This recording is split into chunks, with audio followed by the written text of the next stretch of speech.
Abby, can you set it for me to share? Yes, sorry. Do that.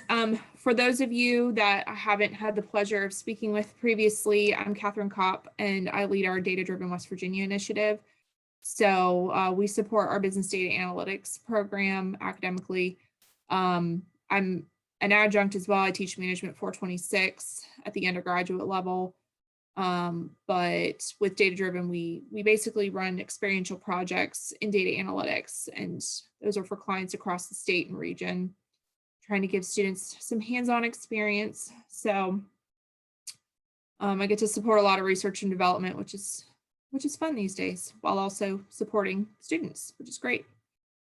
All right, so today we're going to do basically an introduction to R, which is a statistical programming language and tool. So we're going to get started in that. All of you should have received the email from Abby with there was an RMD file. You're going to learn what those are, but it was crp_workshop.rmd. So all you needed to do was save that somewhere on your computer. But for most of you, if you tried to open it, you probably weren't able to see anything, and that's fine, but we're going to get that fixed. Also, you should have created an account on RStudio Cloud. And if you go to that, what I'm going to do is I'm going to try to talk you through this so that I know a lot of you probably don't have dual screens, so it's not like you can have what I'm doing up on one screen and what you're doing up on the other. So the way I've designed this is that once we get the document opened up on here, you're really going to just be able to follow along on your own computer. There'll be a couple of times where I might have you switch to be able to view my screen. But predominantly you'll be able to work from your screen and your file on RStudio Cloud. If you have any questions throughout this, the group's small enough. I mean, if you have the opportunity to kind of turn your microphone on and ask a question, feel free to do that. You can also type something in the chat field. And Abby, and then my graduate assistant's also on the call today, Ryan. He'll be watching those as well. So if you have, a personal technical issue or something, you can try to type it in the chat field, and Ryan will be on for a little while at the beginning here, so he can help troubleshoot if it's an individual issue, or Abby or Ryan can bring it to my attention too. Okay. All right. So if you guys can go ahead and go to RStudio Cloud, make sure that you're signed in. If you are not on a page that looks like this, you're going to want to click the Your Workspace on the left-hand side.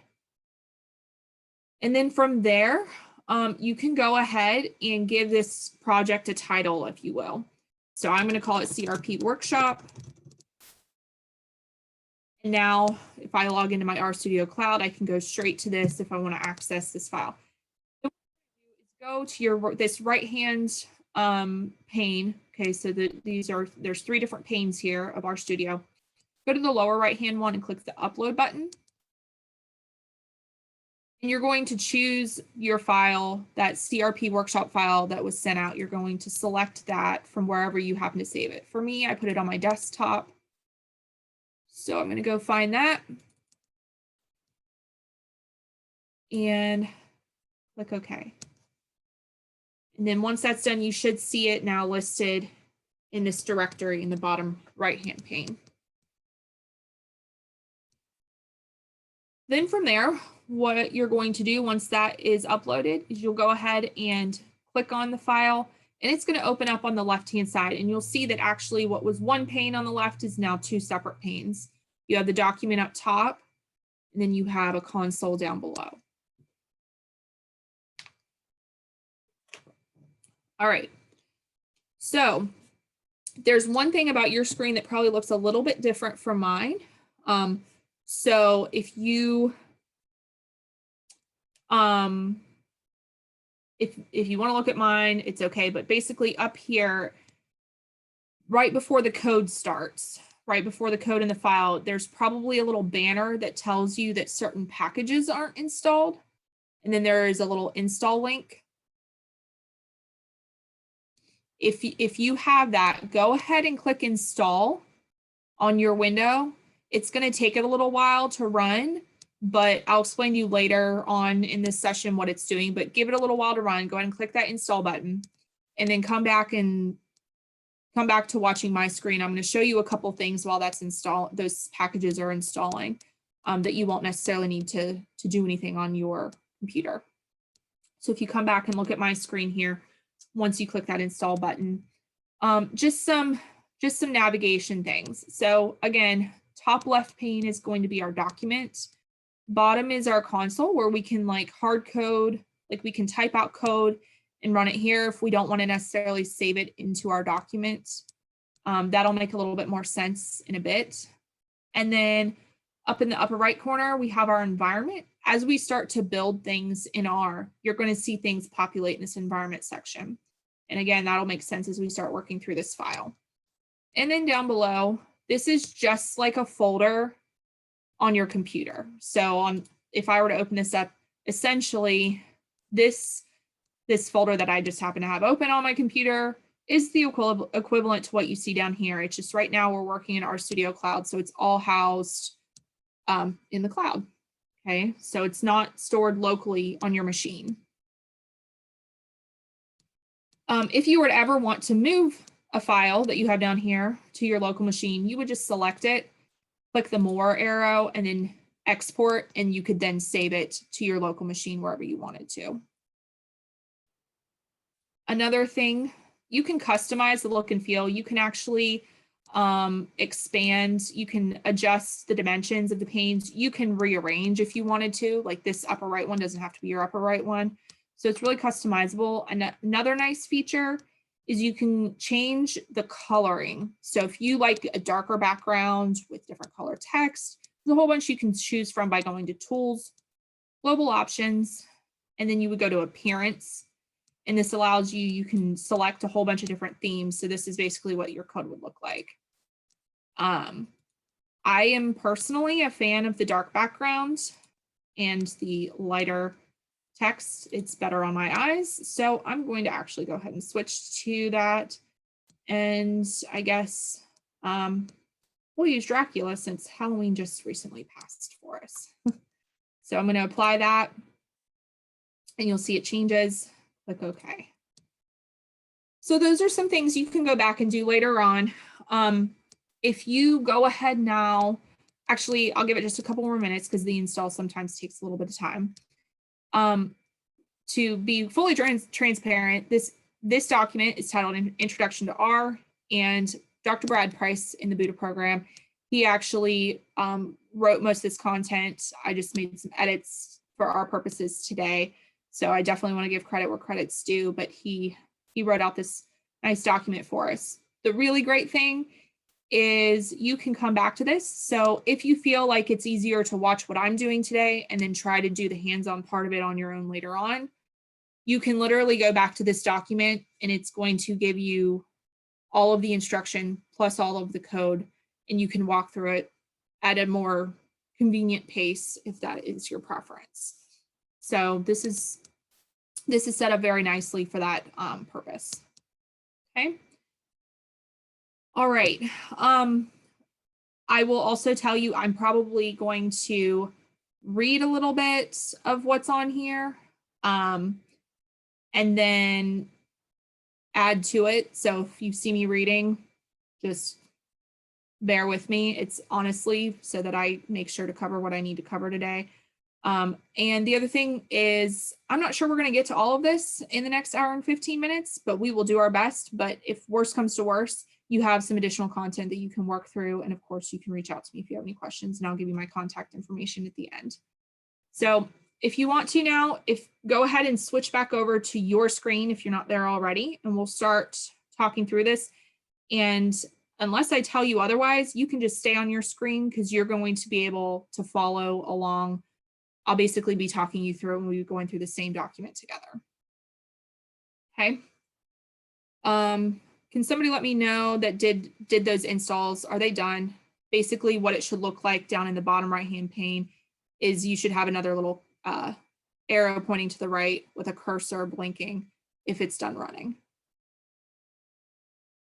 Like there basically would have been a whole bunch of stuff like words and coding that would have shown up in your console, and then you'll have the little caret. Does somebody's screen look like that? I think so. Okay. All right. I think mine does as well, because I'm also doing this. Okay, great. All right. If it's not quite there yet, but you see some text kind of streaming down in that console window, you'll get caught up with us here in just a couple more minutes, I'm sure. So go ahead. Basically, to give you a little bit of background. So traditional statistics courses focus on formulas and p-values that come from a table or straight out of the back of a textbook. It's been a while, but I remember my college stats courses that had those p-value tables and t-value and z-value tables in the back of the textbook that you always had to go reference. The nice thing with R is you don't have to worry about that. It's going to actually tell you what all of your p-values and t-values and z-values are, and then you can compare that to different levels of significance that you want to test. So you don't even have to worry about those tables when you're using R.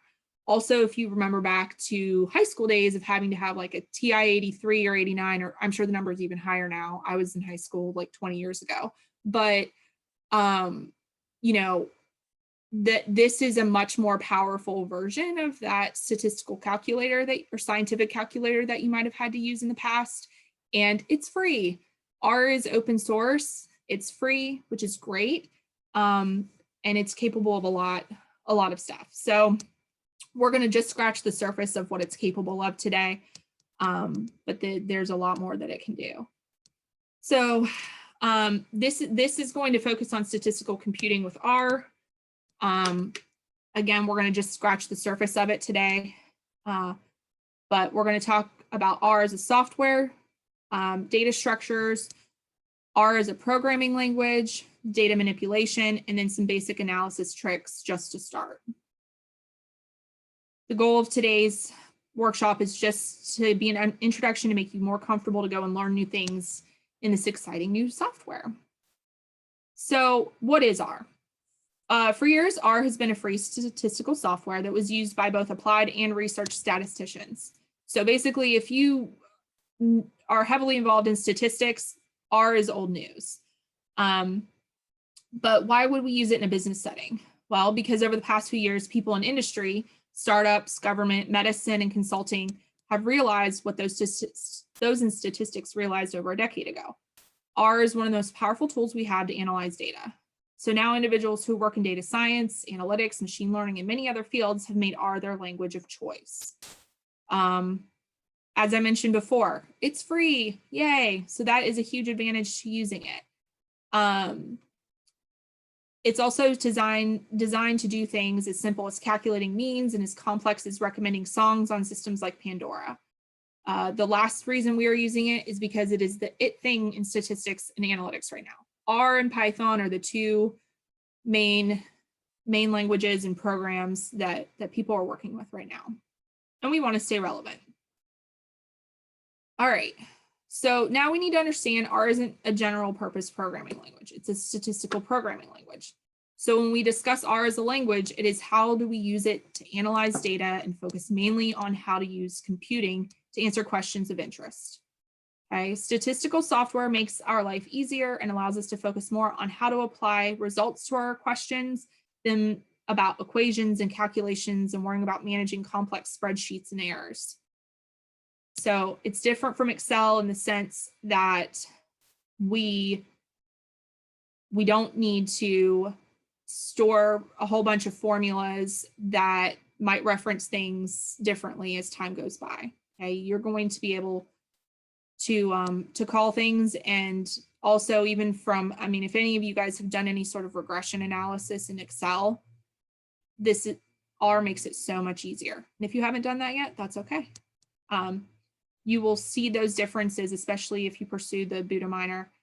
You'll see kind of the differences in using both tools and how much user-friendly this one is. So R was developed over 25 years ago by Robert Gentleman and Ross Ihaka at the University of Auckland in New Zealand. The development was in response to the need for an easy-to-use software that would run on Macs. So, I mean, it's first and foremost designed to run on Macs, but it's certainly compatible with PCs because that's what I've always used it with and had no issues. And now you see this lovely cloud version of RStudio, which is great. Okay, this next section starting, so over here, these numbers reference the line of code, if you will. Not that this is code, but line 27 starts explaining how you can install R and RStudio on your local computer. So right now you're using a cloud-based version of it. If you looked at it closely, there's some limitations in terms of number of projects that you can have for free and number of hours that you can be working on a project in a given span of time for free. So if you want to pursue using R more in the future and play around with it a little bit more, I recommend downloading R and RStudio locally to your machine, especially if you have plenty of memory there, because then you won't have any restrictions on number of projects or amount of time you spend on it. Okay, so this is here for your reference. I'm not going to go over it today. We'll jump down to line 34, talking about reproducibility and R Markdown. So this .rmd file is an R Markdown file. That's what that RMD stands for. It's nice because you'll see as we go along, you can write in it like you would a Word document, but then you can also have chunks of code. And I'll scroll down here and just a little bit to show you. So this right here, when you see this tick, tick, tick bracket, R bracket, that's the start of R code. Then you put what you need to code wise in there. And then you do 3 ticks at the bottom to kind of close out that code chunk. So it's basically like a Word document, but a way to, separate out your comments about things, your written explanations of things from the actual code itself. And then the really nice thing about an R Markdown is that you can knit your file. So, sorry, I was just scrolling and not really telling you where I was going. So that was in line 64 is what that would look like where your code chunk is. So going back up to line 34, the reproducibility in R Markdown. So the other thing with an RMD file is that you can, what we call knit, K-N-I-T, just how it sounds. You can knit your file to an RMD file to other types of files. So you can knit it to HTML, PDF, Word. So basically it just recreates the file in that, but it actually will also show you the outputs of any code chunks that you have in there if you tell it to do so. So if you will, up in the, there's the little, the header above the RMD file. So in that, basically at the top of the upper left-hand pane, there's a little button that says knit, and next to it has a little ball of yarn. If you click knit, and if you did those installs earlier, if you click knit, what should happen is that you'll see some stuff running down in the bottom left pane, and then a new window should pop up unless your pop-up blocker might block it. But if it does, then try to get your pop-up blocker to turn off and then try it again. And then a new window should pop up for an HTML file. So this was set to knit to an HTML file. So here you can see how everything you were just looking at in the RMD file now looks a lot easier to read. It looks like a Word document, essentially. It's more like something you would open up and read. And if you scroll down, there's all this. If you go down to, some math in R, there's that 2 + 2 that we were looking at in the code. And if you see below it, it actually has the output. So in the RMD file, that wasn't there. Like we didn't have that, the line below it that says 4. But then when we knit it, it includes the outputs of all the code chunks. So this is really, really, really helpful when you're trying to put together documents that you want to be, presentable to whoever your stakeholders are, your professor, a client, your boss, whatever the case may be. It makes everything super transparent, which is great. Okay. All right. So I'm going to exit out of the HTML file and come back into the RMD. And if you notice too, up in the very top, it actually said up in the very top of the document, line 5, it actually tells you what output it's set to knit to. So it says HTML document. So you could change that to Word or PDF or whatever option you wanted as you're writing things. Okay. All right, so I'm going to scroll back down to line 40, getting started with R. Okay, so the most basic idea in R we need to understand is that R at its core is a functional programming language. We can think of this as meaning R is built on a set of core functions. So that means we need to understand the idea of what a function is. Let's use a mathematical function that's pretty simple to think about the general idea of the functions. Okay, so this function, and it starts at line 44. And before I have you do that, let me have you go back up next to that knit button. There's a little gear with a drop down. If you click that drop down arrow, make sure chunk output in console is checked and not chunk output inline.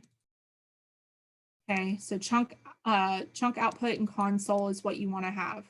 Basically, if you do it inline, then it's going to show you the output of your code in the upper left pane, and it, in my opinion, makes it a little messy. It's totally personal preference. If you do it in the console, it's going to show the code running and the outputs in the bottom left-hand pane, and I just think it's a little bit easier to follow that way. So here's a function, f of x equals x plus 2, where f is the name of the function, x is an input into the argument, and then the algorithm is on the right-hand side of the equal sign. So x plus 2 is our algorithm. So add 2 to x. So whatever we put into this function, we're going to add 2 to it. Okay, and then to return the result, you're going to get your output. So that's just some vocabulary to think about. Okay.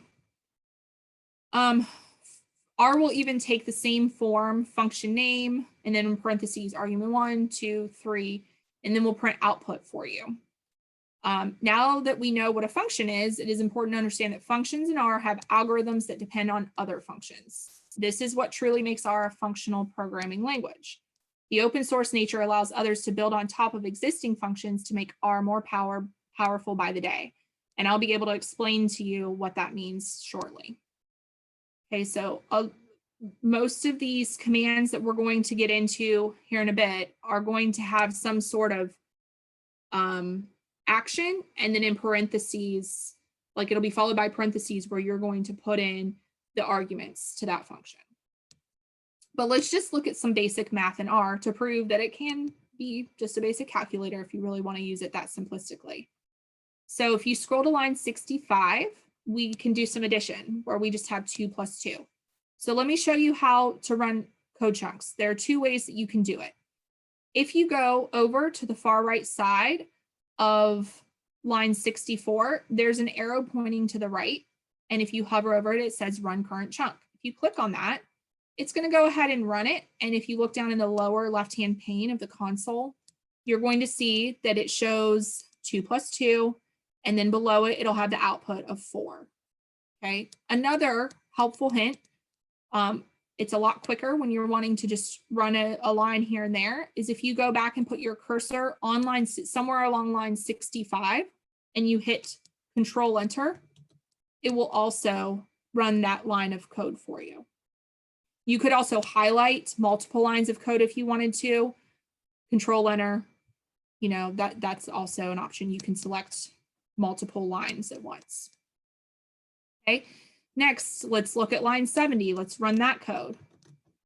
-2, 0. Yes, we all know that to be true. And then multiplication and division, line 75. Again, you can run both of those lines. We have 4 and 1. Okay, and so you'll see they use the asterisk for the multiplication symbol, just like you would use on a, calculator, like a keypad of your computer on a normal calculator. We can even do exponents and logs. Okay, so you can run lines 81 through 85 if you'd like to double check that, but just like a calculator, we can do exponents and logs here in R. Right, so dealing with data in R. Sometimes the hardest part of analysis is simply getting the data in the correct format to analyze. I won't say sometimes, I'm going to say almost all the time. So we joke in data analytics and say that 80% of our time is spent formatting and cleaning our data, and the other 20% is spent actually analyzing it. It's really not a joke though. From experience, that's the truth. We spend a lot of time getting our data in a format that will work for us to analyze it, especially when we're working on projects where data is coming in, some in Excel files, some in PDFs, some in Word documents, some from databases. There's a lot of dirty data out there, if you will. R functions really well with many different data types, but one of the easiest to deal with is .csv files. This is very true. The reason we like .csv files so much is that we can save any Excel files as .csv. All you need to do is change the file type in Excel from file save as, and then save as type and select CSV. Before doing this, make sure all formatting is removed. R doesn't care if something is in dollars or color coded. It just wants the numbers or words you have in the file. That's it. Something else to remember in R, we always want our data to be in matrix form. So we want it to be tabular. We want the rows to be our observations. Okay, so think about student data. Okay, every student is a row, and all of their attributes, all the things we care to know about a student, are in the columns. Okay.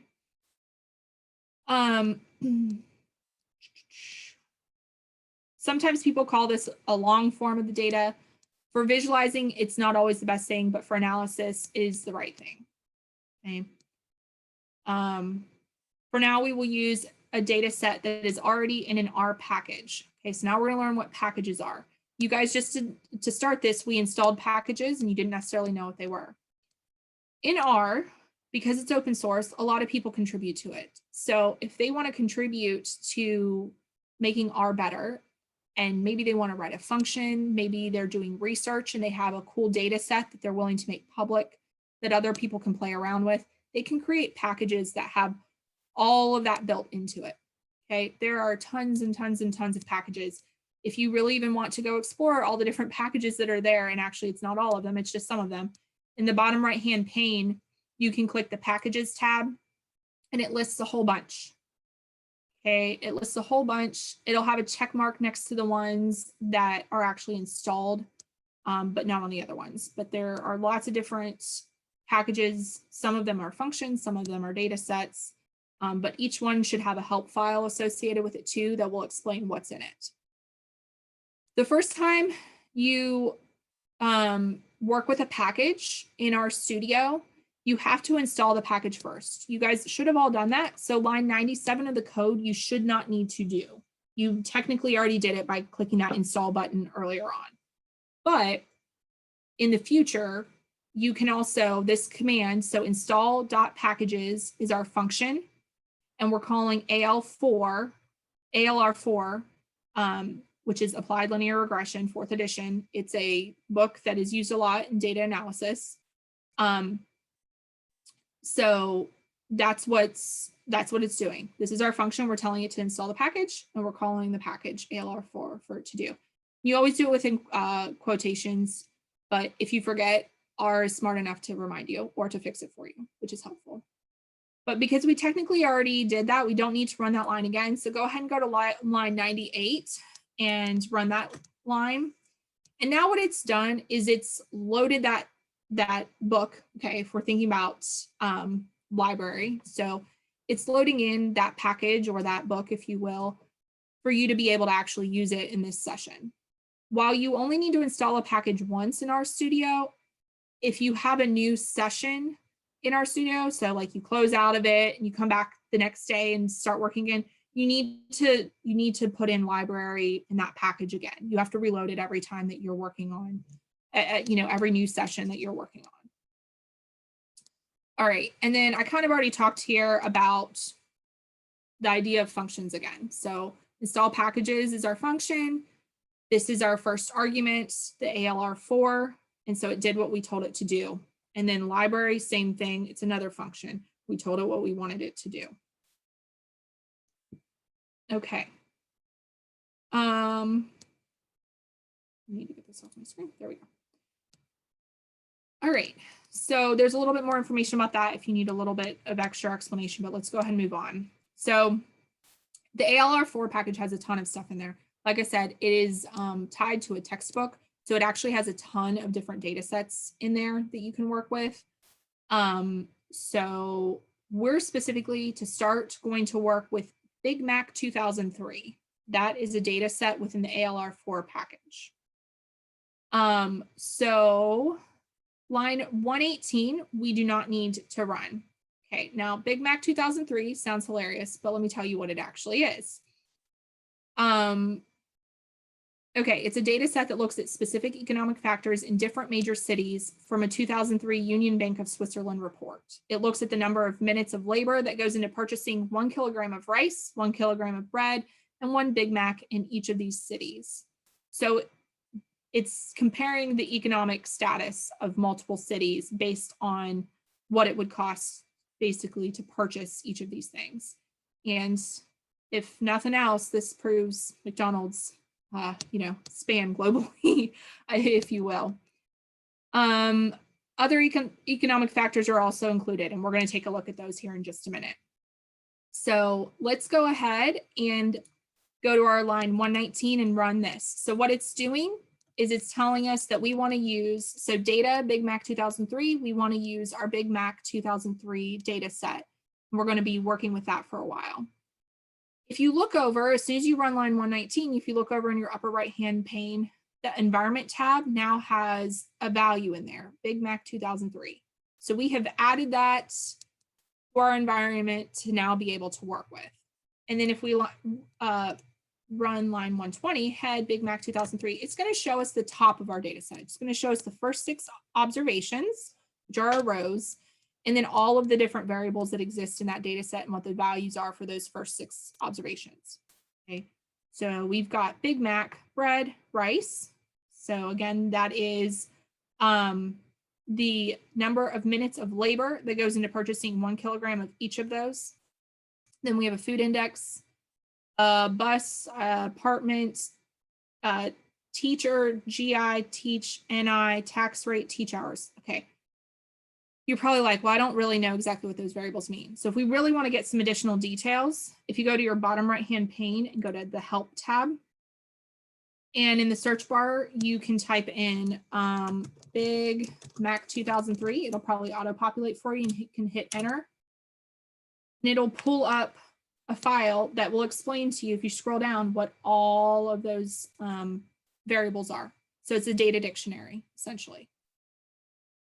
You could have also, if you wanted to, down in your console, you can type where your cursor would be, basically ready for another line of code. You could type in help, and then in parentheses, put Big Mac 2003. And it would also, if you were to run that, it would also open that up in your help tab in the bottom right-hand pane. So there's a couple different ways of navigating to that information. All right, again, I'm going to keep moving, but if you all have any questions at all, feel free to type it in the chat field or speak up and try to catch my attention or whatever you need. All right. Quick question. Go ahead.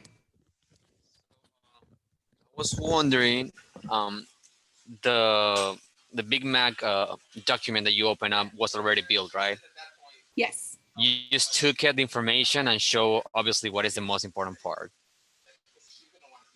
Actually, what we just showed, that head Big Mac 2003, that is, it's showing you the output in your console is showing you all the variables and all the values for just 6 observations. But we're going to keep going, and you're going to be able to see, like, actually that Big Mac 2003 is a complete data set. So it has even more observations that we're just not looking at yet. Oh, okay. Got it. Thank you. You're welcome.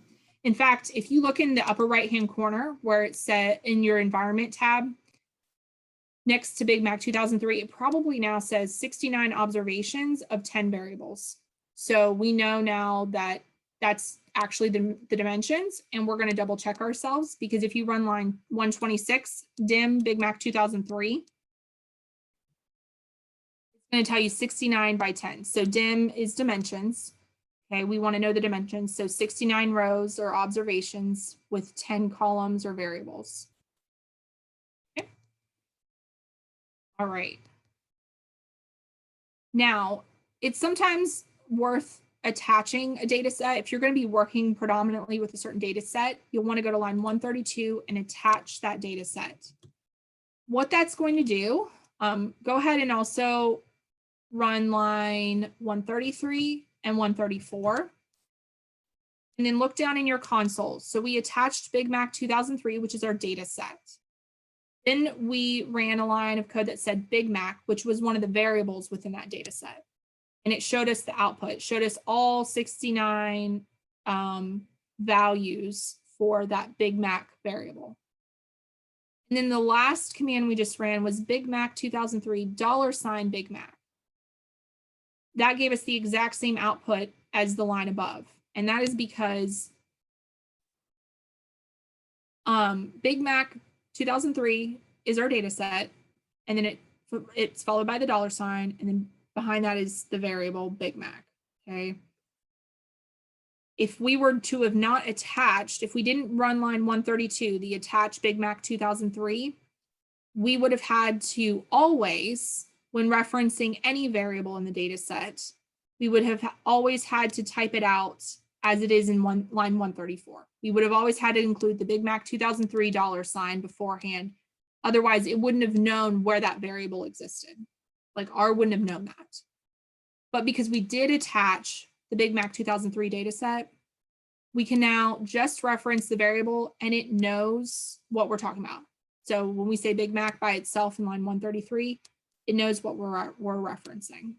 That's why it's helpful to attach your data set. Then that way, when you call just a variable, it knows what data set to look in to find that variable. So it's just a little bit more efficient. Okay. Either one is fine. You know, if you prefer to do it the long-handed with the one, like in line 134, that's fine too. And you'll see as we go on, we'll kind of do both here and there. All right. Now we want to know what cities are in our data set without having to look at the entire data set, because trying to open up, you know, a 69 by 10 matrix in our console window is going to be a lot. I mean, it's not that bad, but imagine working on a data set that has thousands and thousands of observations. You're not going to want to look at the whole thing in your console because you're going to have no clue what you're looking at. So in this case, we just want to see our row names for Big Mac 2003. So let's run line 142. And here we see the cities that are included in this data set. Okay. Observation 41 is Miami. Okay, so if you go, you see there's little numbers and brackets along the left-hand side. That is the observation number associated with it. So Amsterdam is the first observation and Warsaw is the very last observation. So you read it from left to right, or top to bottom, just like you would a book. And then line 41 or observation 41 is Miami. Now, if we want to look at the details for a specific observation, let's go ahead and run line 147 of the code. Big Mac 2003, in the brackets, we have 41, comma. This is Miami. So now our output shows all of the variable values for Miami. Okay. If you go back up and look at the code, 41 was followed by a comma.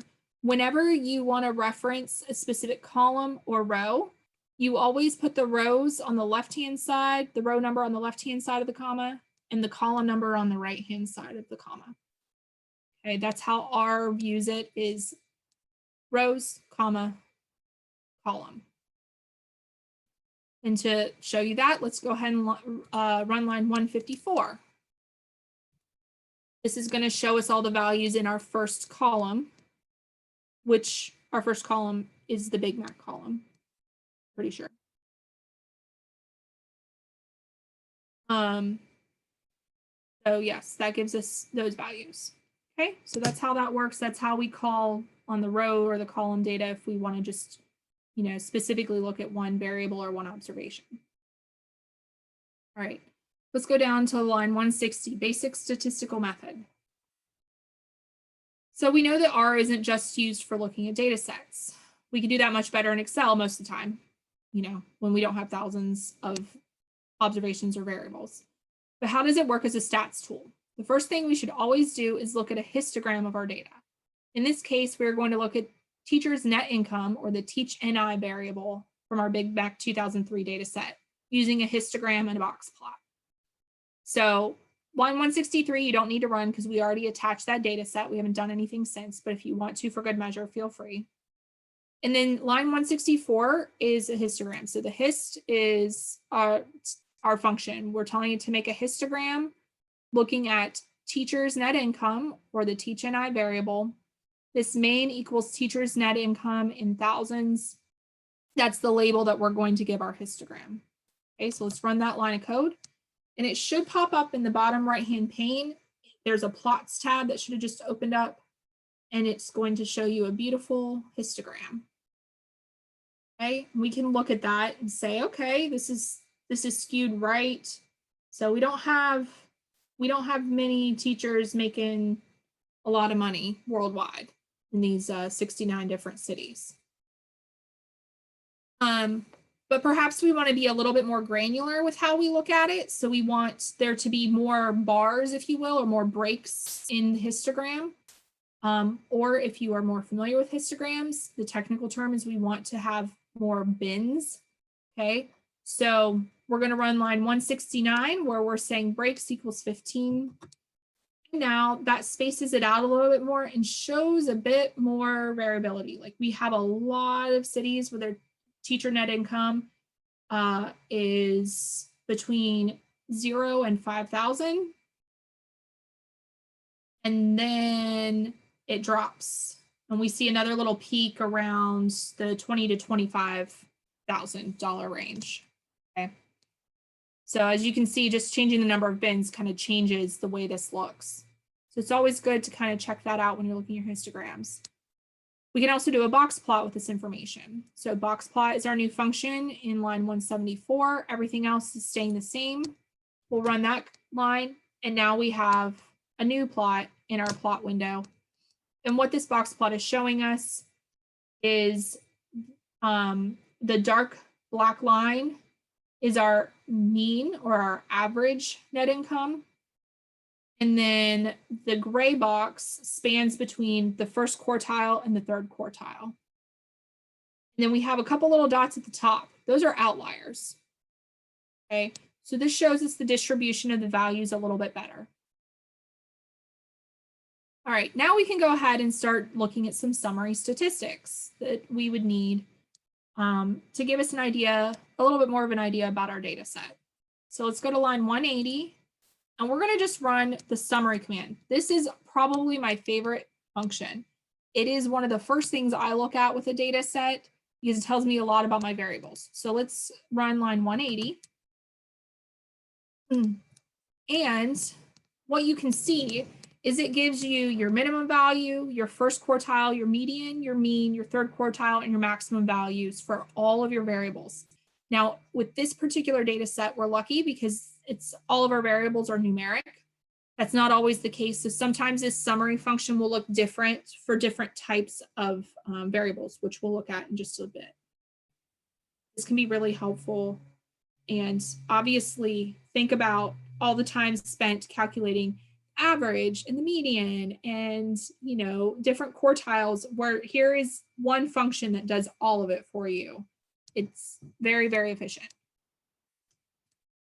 All right, and then of course, if we want to find the mean of a specific variable, we can do that. So we'll do the mean of teachers' net income in line 185. You can run that. You can give us that value specifically if that's all we need. Or if we want to look at standard deviation, we do SD for the function and run that. And then just to kind of show you, there is a variance function. So line 195, it's the standard deviation squared.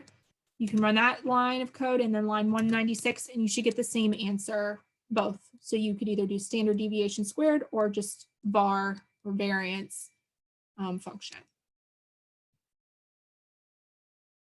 The other thing, all this code is obviously written for you, but a nice thing about R is that it does sometimes pre-populate things for you as you're typing. Just to show you that, if you go down to your console and start typing in VAR, a little box should pop up, and it'll actually give you all of the different functions that would start with that, and even open up into a second window that explains to you briefly what that function does and what the inputs would be. So again, they've really worked to make R as user-friendly as possible. Okay, you can delete it or backspace, delete that out. Let's go down to line 200, data types. All right, 9 on the time, we're doing good. Okay, so we've seen many data types. Really, with our Big Mac 2003 data set, we've only seen 2 kinds. And they were both numeric. So we had numeric values and we had continuous numeric values. So some as decimals and some as integers. Okay, so the basics of the data types in R, though, we have numeric, which are more of our continuous values. We have integers, which are whole numbers. We have logical, which is true, false. And then we have character, so words or factors. And what we mean by factors is categorical variables. So say you had some sort of variable that was high, medium, and low. That would be an example of a factor, okay? So you have those 3 categories, and for every observation, it's going to be one of those 3 categories or factors. All right. We can always check the type of our data by using the str function. So let's go ahead. We don't need to run line 212 because we've been working with ALR this whole time, ALR4 the whole time. But the salary is a different data set in here. So let's look at str salary because we've already kind of seen what the data looks like for Big Mac 2003. STR salary shows us the dated frame, 52 observations and 6 variables. And here are our variables. We have degree, which is a factor with 2 levels, master's and PhD. Rank, which is a factor with 3 levels, assistant, associate, and then it says ... but I'm pretty sure it's full, if I remember correctly. Sex is a factor with 2 levels, male and female. Year is an integer. Y's degree is an integer and salary is an integer. Okay, so here we have our different data types. We can apply the same thing to our Big Mac 2003 by running line 218. We look down and it's telling us what types of data all of those variables are. And as I mentioned before, and as we saw when we ran that summary function, they're all numeric in some form. So they're numeric as continuous or numeric as an integer. All right. Also, we can always check things such as is.numeric. So just to show you what that means, go into your console and let's type is.numeric. That's going to be our function. And then in parentheses, let's type in Big Mac. And capitalization does matter in R. So big with a capital B, Mac with a capital M. And we don't want the 2003 on there because we just want to look at that variable by itself. And hit enter, and it says true. So our Big Mac variable, it's telling us, is in fact numeric. If it weren't, it would tell us false for that command. You can also change the data type by using the as.numeric function. So it can be helpful when you're trying to clean up certain data, especially I use the as.numeric or as.factor a lot when I'm cleaning data, especially if I read something in, it may not automatically know that a certain variable is a factor because it may have like 10 or 20 different levels to it as opposed to 2 or 3, and it may not recognize that. And so it might have just, labeled it instead as a character instead of a factor. For R to work properly, I have to force it to being a factor, and then it's fine. So you can change data types. All right, now we need to understand the different data storage types that are in R. The major ones we will focus on are matrices, data frames, lists, and vectors. So let's talk about how this is all organized. So with a matrix, okay, let's go ahead and create one. So let's run line 238. So we're going to create a matrix and we're going to title it A. We're going to run line 238 and you'll see it popped up in your environment. Basically, we made a matrix with values 1 through 9. These are the arguments we put in. Values 1 through 9. Number of rows equals 3. Number of columns equals 3. And then by row equals true. We'll run line 239. It's going to show us now what that matrix looks like. You see it goes 1 to 3 across and then down 4 to 5, 6, down 7, 8, 9. Let's run line 240 and 241. We create a new matrix titled B, and the only difference is we say by row equals false. So now you're going to see 1 through 3 run down the first column. So it just changes how it orders those values. By row command. Okay. Now let's check that one of these is a matrix. So we'll run line 247 is dot matrix A. True. Yep, it's a matrix. We know that. We just built it. Is dot matrix Big Mac 2003 line 248. Let's run that one. It tells us it's false. Okay. So we're going to find out what Big Mac 2003 is in just a little bit. And then to transpose the matrix, we do T and then in parentheses A. What that's going to do, let's run line 253. It basically took what used to be a matrix ordered by row and made it a matrix ordered by a column. So it turns matrix A into matrix B. Okay. I'm sorry. All right, let's go on to data frames. So data frames resemble matrices in R, but they don't function like them. So the best way to check if something is a data frame is to use 2 commands, is.dataframe or names. Since we know Big Mac 2003 isn't a matrix, we need to check if it's a data frame. We do that by running these 2 lines. So let's run line 260 and 261. And this is telling us that it is in fact a data frame. With a matrix, you don't get variable, like you don't get headers. So honestly, a data frame mimics what you're used to seeing in an Excel spreadsheet a lot more than a matrix does.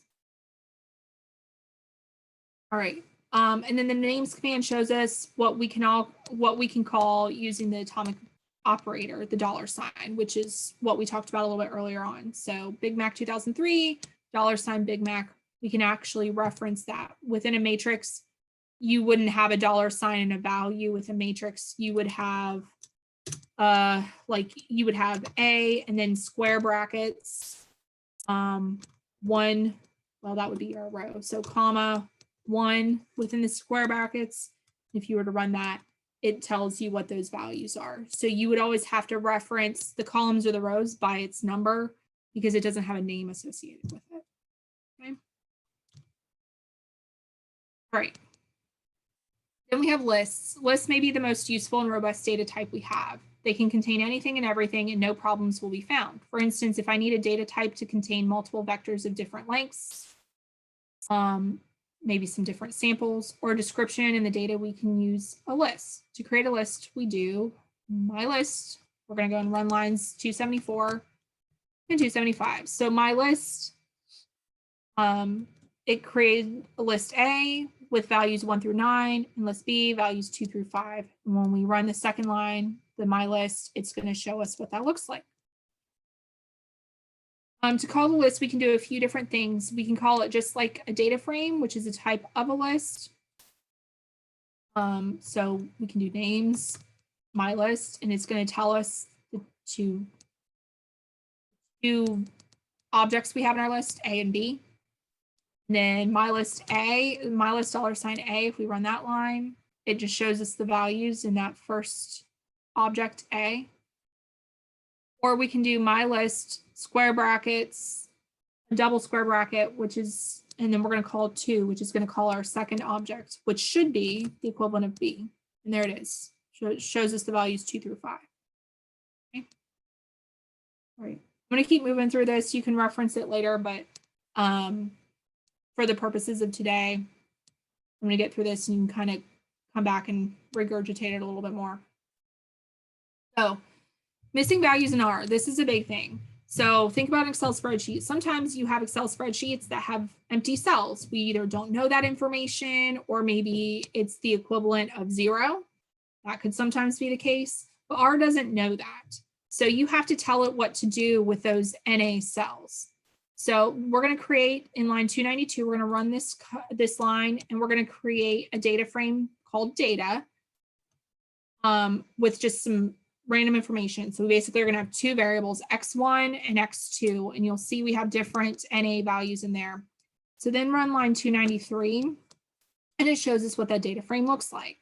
There's our two variables. We have an NA in column x1 and we have two NAs in column x2. You'll notice that the NAs look different depending on the column.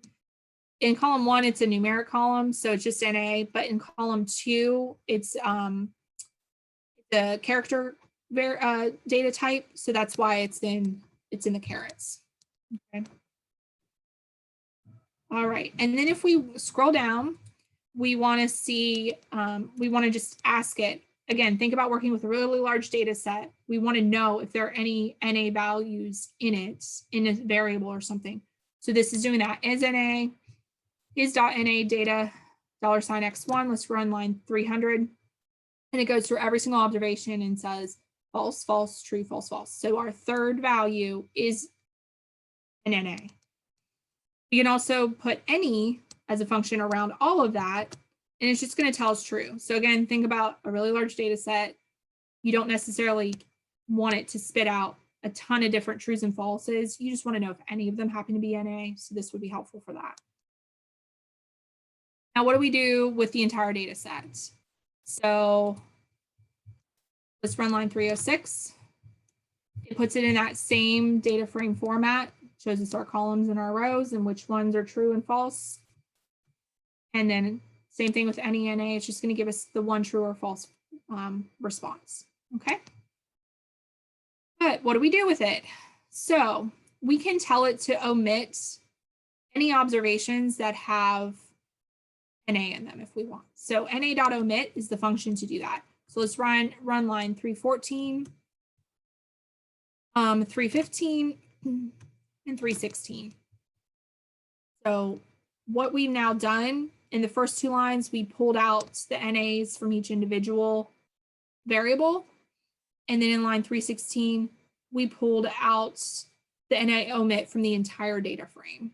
And we're really left with just a 2x4. Basically, there were only two observations that had no NAs for any of the variables. So it only leaves us with two observations. So we do have to be careful with NAs. Most of the time with large data sets, you actually don't want to omit the NAs out of the whole data frame because then you're left with a lot less to analyze. But let's just kind of look here. So if we do mean of the data $x1, we have NA because it tried to take the average of the values before removing the NAs. Now, if we run the mean with NA omit inside of it, of that function, now it can actually calculate it and calculate a mean for us. Okay. All right. The apply functions. The apply functions are really helpful. There's a lot of history behind them that you can look back at later on, but let's just show you the applicability of them. So the apply function allows you to apply a single function to multiple rows or columns of the matrix or data frame, which is helpful. So in line 344, it explains apply is our function. My matrix is what you're going to input in as your first argument. So you're going to call a matrix or a data frame. Then there's the index value, which refers to either the columns or the rows. So you're going to tell it what you want to, in effect, change or calculate or whatever you want to apply the function to. So whatever variable or observation you want to apply the function to. And then the function is the last part. Okay, so those are your arguments. Your data frame, the variable or column or rows, and then the function that you want to apply. So looking back at our Big Mac 2003, we know that all of the columns were numeric. So we can calculate an average for all of them. So 2 references columns as opposed to rows. So we're going to do apply Big Mac 2003 to mean, and let's run that line. And here we go. It gives us the averages for all of the individual variables. Again, one command gave us one line of code, gave us multiple outputs that could be helpful. Line 361, maybe we only want to look at the average of the first 3 columns. So there's 2 different ways that we can do that. We can either reference 1 through 3 in the brackets, comma 1 to 3 in the brackets.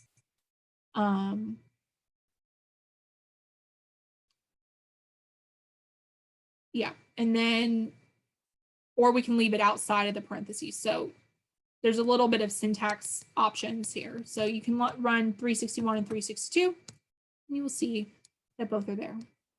Okay, they look exactly the same, just 2 different ways of putting that in there. All right, tapply allows you to differentiate between existing subpopulations. So we're going to look back at our salary data set for this. There were some factor data types in there. So we'll look at data, salary again, look at the head of that. Okay, so these are the first 6 variables or first 6 observations and what we have. And like rank is a factor, sex is a factor, and then degree is a factor. And then year's degree, and salary are all numeric. So say our tapply now is going to look at the data, the variable of interest, and apply the function. So the variable of interest is what we're actually subsetting on. So let me show you what that means. Let's run line 391. We're going to specifically look at the salary variable. We want to calculate the average of it, which is the mean, but we want to subset on the sex. We run that line, we now get an average salary for males versus females. So tapply allows us to do that very quickly instead of having to reformat our data altogether. If we want to see all of our summary statistics on broken down by male or female, we can run line 396. And now you will see you'll see all of the summary statistics for salary broken down by gender. All right, and then we can also use the split function, which will just go ahead and split our overall data set into 2 separate ones based on sex. So you'll see these variables. There are, in our data set, there are, let's see, 35, 36, 37, 38 males and 15 females, it looks like. Something about that. Something about like that, yeah. Okay, and it's showing you the individual salary observations associated with each of those factors. All right, the last of the apply functions we'll talk about is the lapply function and sapply. So lapply allows you to apply a function to a list. So let's look at that. We had that mylist created before. So we'll run line 409, lapply, mylist, mean. Remember line or in our list, A was values 1 through 9 and B was values 2 through 5, I believe. So that calculates the mean. And then sapply just gives us the outputs in a matrix format as opposed to in a list format, but same values. All right, so for, if, and while statements.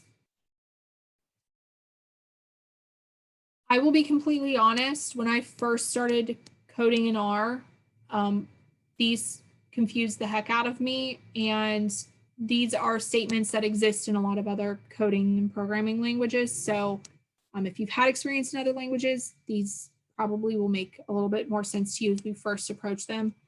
If you've never seen this before, it's okay. You can come back and revisit the material. And then if you're like me, you'll have to keep revisiting it, because still to this day, when I have to write a for loop, it's a little bit challenging for me, especially the super complex ones. But so up to this point, we have accessed data and understand the data types we want. What if we want to design a matrix with a specific structure?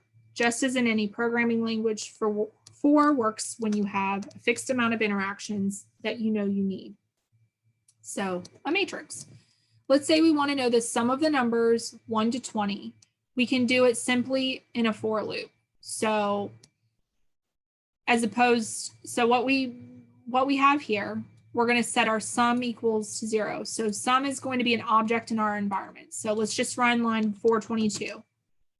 If you look over in our global environment, we have sum added to that and a value of 0 off to the right. Now for a for loop, it's going to say for I and 120. So for every value between 1 and 20, we're going to make sum equal our pre-existing value for sum plus I. So the very first iteration of this, you are going to, we said sum equals 0, but we're going to override that with sum equals our pre-existing value, which is 0 right now, plus I. And I is initially going to be 1. So basically our first iteration is going to change sum from 0 to 1 because we're adding 1 to it. Then the next iteration, sum now equals 1. So 1 plus 2, 3. So our next iteration, sum is now going to equal 3. And it's going to do that all the way through the number 20. So let's run line 423, that for loop. That just created the for loop. Now run line 426 and let's see our output. So 210. So what it did was it added 1 to 0, and 2 to 1, and 3 to 3. Okay, think about what it's doing. So it's adding all of the values 1 to 20 together, and our total is 210. And then think about it this way. So 428, sum 1 to 20, it gives you the same value. Now, in this case, obviously, it makes a lot more sense to just write the code like it is in 428.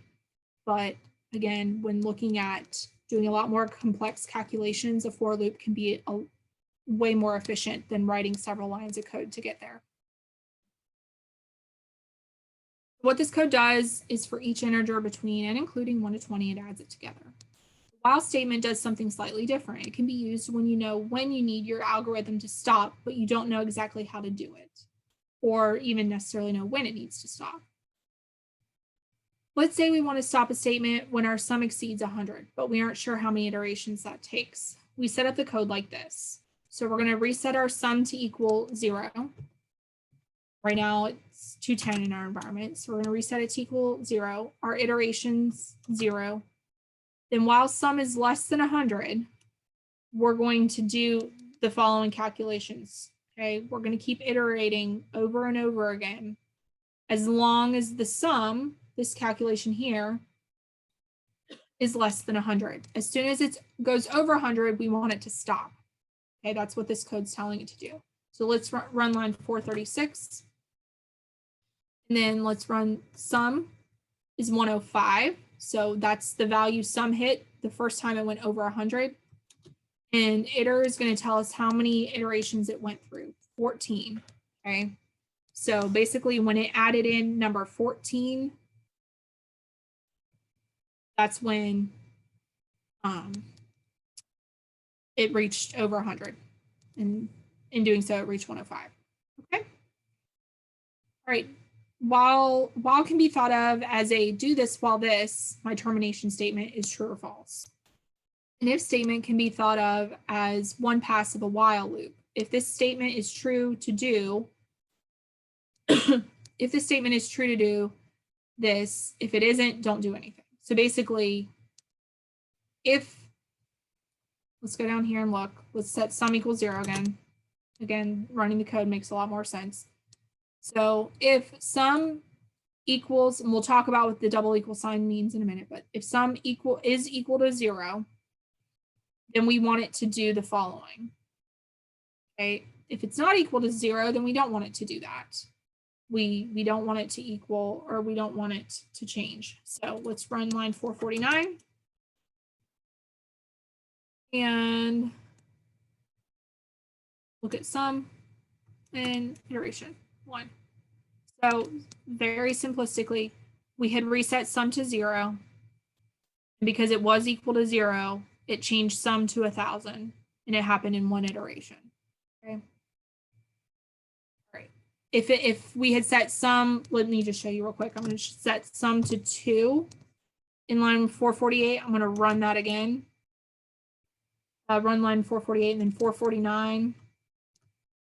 And it's showing me that sum is equal to 2. So basically, it kept sum its original value of 2. It didn't change it to 1,000 because it wasn't equal to 0 to begin with. Now, if we run the same code, but we change sum is not equal to 0, then things are also going to look different there. So exclamation point equals is the same as is not equal to, or inequality. So sum equals 0. Let's run line 459, 460. And now we look at sum, and it kept 0. It kept sum as 0. Didn't change it to 1,000 because it wasn't equal to 0 to begin with. Okay, and that happened in the first iteration. Okay, and then here's a note about what these mean. So a double equal sign indicates logical equality. An exclamation point equal sign, this is in line 468, is logical inequality. Greater than or equal to, we note with the greater than or equal to sign.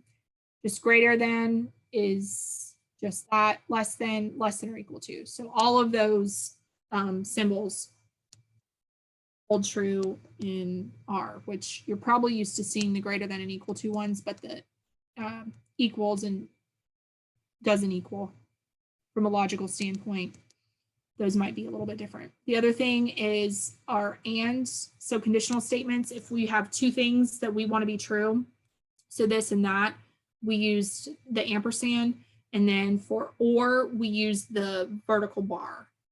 Okay. There's a little bit more details there as well. All right. So I think we're in our last section. Perfect. Got just over 10 minutes left, so we'll get through this. So introduction to the tidyverse and the pipe operator. So tidyverse, it was created, it's another package that was created in R to make cleaning data a lot easier and a lot more efficient. So what used to happen before this existed, before the pipe operator existed. So the pipe operator is what you see in blue. Well, my font's blue, but it's what's kind of a different color of the text in line 475, everything in that text field. Okay, it's like the percent sign, the greater than, and then the other percent sign. That is a pipe operator. What it does is it takes the output of one thing and pipes it into another function. And you can keep doing that. You can have multiple pipe operators in one line of code. It makes things a lot more efficient. And when you're working with big data sets, it takes a lot of pressure off of your machine computationally and storage wise.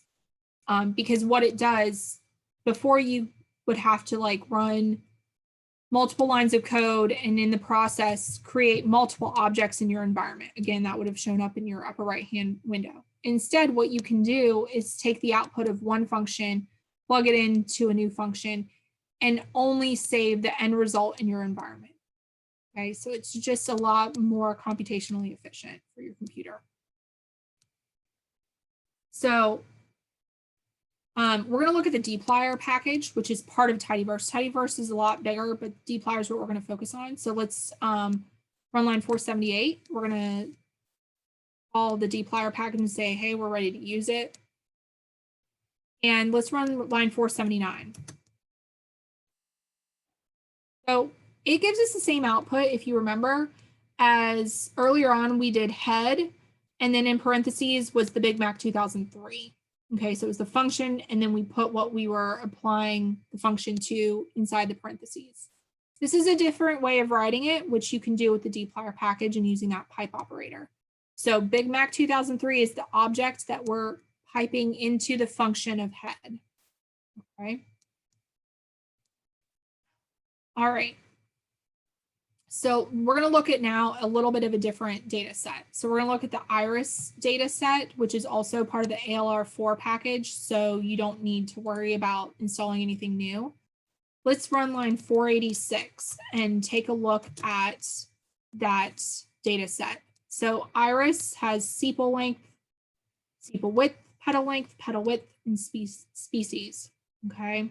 So it's looking at irises, okay, different types of irises, the flower. And then line 487, iris piped into dim, looking at the dimensions.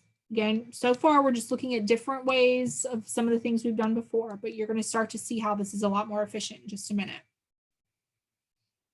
Now we're going to filter. So in the dplyr package, there's a function called filter. The first argument is the data frame. So in what we've done before, iris is our data frame. Then we put in our variable 1 and the condition that we want for that variable. Okay, so looking down at line 500, we want to create a new object in our environment. So we're going to create basically a new data frame to only look at species equals Setosa. Okay, there's other species in there, but we just want a new data frame to include the observations that are the species Setosa. So we're going to run line 500. And that shows us, or that creates that. And then if we run line 501, that actually shows us our new resulting data frame. It's, you know, not too terribly big, but it's got 50 observations now. And it still has all of our variables. So we just filtered on that one. Now let's look at when we filter on a continuous variable. So we knew that the other ones were, all the other variables are continuous variables. So we're going to create a new data frame, long petals. We're going to take our data frame iris and put it in filter. If you notice, our arguments up here in line 495, where it says filter, and then it has all the different arguments, data frame, variable 1, condition. And then if you go down to line 507, if you look, filter, and then in parentheses, it just says petal length is greater than 1.5. That's only the variable in the condition. It doesn't include the data frame. Well, that's because we piped it in. So we have iris being piped into filter, and that basically, whatever you're piping into the function becomes the first argument. So for filter being that function, the first argument is data frame. So it already knows to reference iris as our data frame and apply that filter to it. Okay, so we'll run line 507, and then we'll look at the top observations for our new data frame of long petals. In line 508, you can run that. So for the first 6 observations, that's our resulting data frame. It's not the whole thing, but there would be a lot more to look at there. All right, now let's look at the select function in dplyr. So line 516 tells us how this is structured. Similarly to filter, select data frame, then your variable 1, variable 2. Select is a function that allows us to subset a set of variables from the data frame. So let's just see what that would look like. So line 521, we're going to create a new data frame called subs. We're going to take iris, apply the select function to it by subsetting on sepal length and sepal width. Then let's look at head of subs. Okay, so now we just have those 2 variables. Those were the 2 variables we selected, were sepal length and sepal width. Okay, and now our group by function. So this will, group by is going to order your variables. Order your data based on a certain variable. So keep equals iris piped into group by species. Let's run line 530, 531. If you'll see now, basically all the Setosa species are going to be first. And when you order it by a factor, it does so alphabetically, just so you know. But they would all be grouped together now. And arrange is pretty much doing the same thing. However, it's doing it to a continuous variable. So group by is for factors, arrange is for a continuous or numeric variable. So let's do it for petal length, and DESC refers to descending order. So you could do it ascending or descending. So we'll run me and then head me on 538 and 539. And now you can see, if you look at your petal length column, you can see, petal length, it goes from 6.9 down to 6.3. So it's descending in order.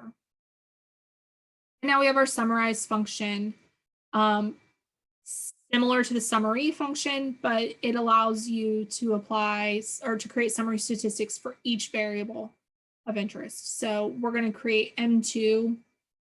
So we're going to take our data frame of iris, pump it into the group by function that we just used up here.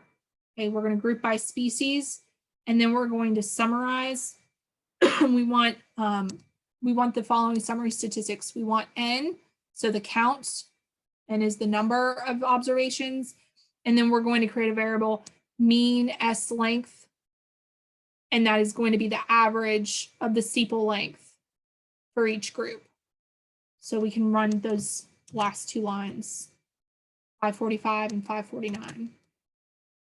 And there we have it. We have a little table that gives us a nice, or a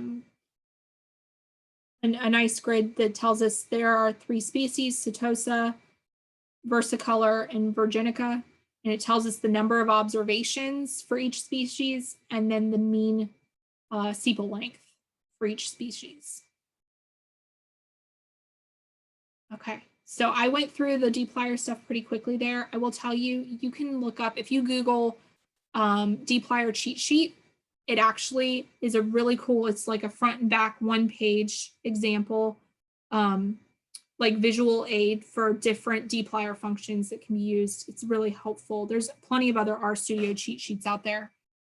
I know we're close to 5:30 and some of you might have to jump off. So real quickly, I'll type it in the console of mine so you have it. But again, my name is Catherine Kopp. You can look me up in the directory, but also my email is catherine.kopp, both with K's, at mail.wvu.edu. You're welcome to reach out to me as you revisit this. If you have any questions, I'm happy to help answer them. Again, if you want to play around with this on a more regular basis, I would recommend referencing the information of how to install R in RStudio on your local machine. But of course, you're welcome to use the cloud version of RStudio as well. But I'll go ahead and open it up to questions for anyone that has ones that you think would benefit the group. And we'll look to hopefully do a little bit more advanced R session in the spring semester to kind of build off of this material. I will stop sharing my screen now too. I have a question. Sure. It is not so related like to the things that we saw now, but I'm curious about how does this looks in a business area? Like you have to know the coding in order to show or present the information that you want to get, or you kind of like work as a team to create the data and then you do the coding to present it. Yeah, so I mean, you could end up in different roles in the business world. So the way this would pertain, some of you might want to go a more technical route in your career where actually knowing how to do this coding is really helpful. But then some of you might end up being like a project manager or a personnel manager where you have team members that are presenting code to you and you have to like know it well enough to at least kind of follow it, or even know that you're having reasonable asks of your team. If you're a supervisor and you want them to do some sort of coding, well, you have to make sure what you're asking them to do is actually reasonable. So you want to know, having some foundational knowledge in this is going to help you understand kind of what they're working with and what their resources are like. But But that's the other benefit too to that knit feature that I showed you, is even if you aren't doing the technical work on it, you could follow the knit version of this file just fine to say, okay, maybe I don't know exactly what all of these functions mean, but I can see that line of code, see the output, and get a feel for, okay, that I understand their thought process around that. So, you know, you guys are all going to take kind of different paths in your careers. Some of you will take more technical roles where you're going to want to know hundreds of functions that exist in R. And for others, just having some basic knowledge will be really beneficial, you know, as you're having to talk to the more technical people or manage the more technical people. Thank you. And also, I have another question real quick.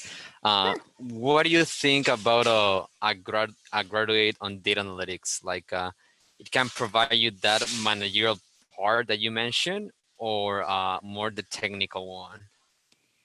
Are you talking about the Masters in Business Data Analytics program? Yes. So I graduated from that program in August, and I came into it not knowing how to code. I had never seen R before the program. When you come into the program, the faculty will share some online resources. The biggest one they recommend is codeacademy.com. It'll teach you at least some along lines of what we did today. It'll teach you more syntax and basics of using R. And there's plenty of other programming languages that if you want to learn, you can learn. But R is what they like for you to have some awareness of, but they will teach you more advanced things in R throughout the course of the program. They use R to teach a lot of the material, not all of it, but a lot of the courses use R regularly in the material, but you don't have to have known how to use it previously. Like I said, I didn't, and I became a lot more proficient over the 2 years I was in the program. Thank you. You're welcome. Any other questions I can help answer? All right, well, if you all think of any